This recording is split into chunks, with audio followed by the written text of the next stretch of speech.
الحمد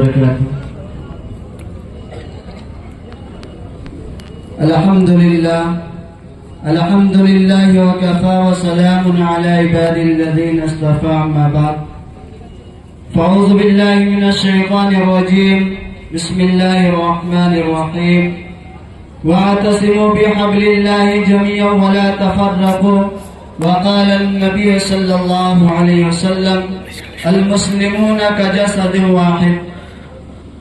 میرے دوستوں، میرا جو موضوع سخن ہے اتحاد و اتفاق، یہ میرا موضوع ہے. اس پر میں آپ حضرات کے سامنے انشاءاللہ 10 منٹ کچھ بات کرنا چاہتا ہوں. میرے دوستوں، اتحاد و اتفاق انسانی معاشرے کی ایک بہت بڑی دولت ہے. اتحاد و اتفاق جس قوم نے اپنایا، اتحاد و اتفاق کے ساتھ زندگی بسر کی، وہ قوم ہمیشہ ہمیشہ کامیاب رہی. اور جس قوم نے اتحاد و اتفاق جیسے حسین عمل کو پس پس ڈالا تو وہ قوم ہمیشہ ناکام رہی میرے دوستوں. لیکن آپ غور کریے کہ اتحاد و اتفاق کے اندر وہ کون سی قوت مثمر ہے، وہ کون سی پاور ہے، وہ کون سی طاقت ہے کہ ہر مذاہب کے لوگ اس کو اپنانا چاہتے ہیں. ایک عیسائی دوسرے عیسائی کو اتحاد و اتفاق کی دعوت دیتا ہے تاکہ دین اسلام کے ماننے والے کو شکست دے سکے. ایک یہودی دوسرے یہودی کو اتحاد و اتفاق کی دعوت دیتا ہے تاکہ دین اسلام کے ماننے والے کو تلواروں کے ذریعے سے شکست دیا جا سکے.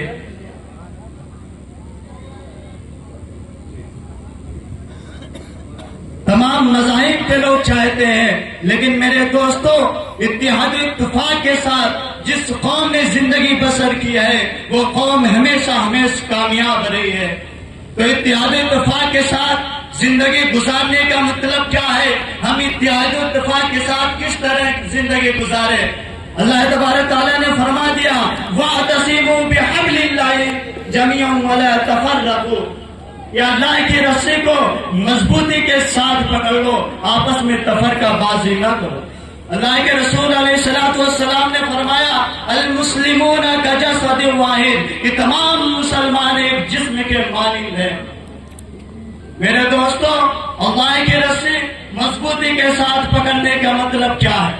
اللہ کی رسی کو مضبوطی سے پکڑنے کا مطلب یہ ہے کہ ہم اللہ اور اللہ کے رسول علیہ السلام کے طریقے کے مطابق زندگی کو گزاریں.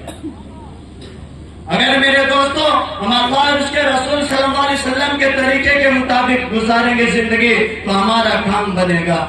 ورنہ میرے دوستو اسی طرح آپ دیکھتے جائیں کہ جنگ بدر کا واقعہ شاہد ہے کہ مسلمانوں کی تعداد وہاں صرف 313 تھی اور تمام کفار مشرکین ہتھیاروں سے لیس نظر آ رہے تھے، اور مسلمانوں کے پاس کسی کے پاس تیر و کمان تلوار نہیں اور کسی کے پاس تلوار ہے تو تیر نہیں. لیکن میرے دوستو وہاں مسلمان ایک اونٹ پر کئی مسلمان سوار ہوتے ہیں، لیکن جب وہاں میدان میں پہنچتے ہیں اور وہاں لڑائی شروع ہوتی ہے تو میرے دوستو وہاں کفار ہار جاتے ہیں، وہاں مسلمان غالب ہوتے ہیں، وہاں مسلمانوں کی فتح ہوتی ہے.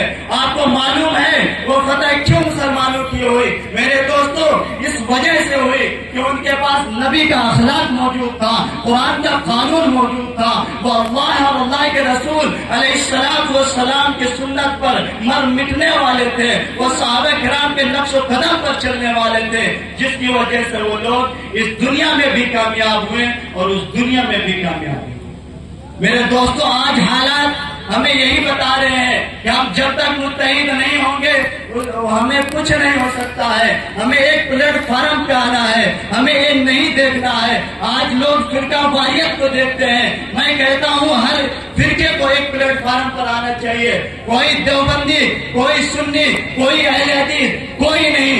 آج کا دور ہمیں جو دور ہے وہ متحد ہونے کا دور ہے. اگر ہم متحد نہیں ہوں گے تو ہماری ہستیاں مٹا دی جائیں گی، ہماری تاریخ مٹا دی جائیں گی، ہمارے نام و نشان کو ختم کر دیا جائے گا. میرے دوستو ہم میرے دوستو ہمیں متحد ہونا ہے.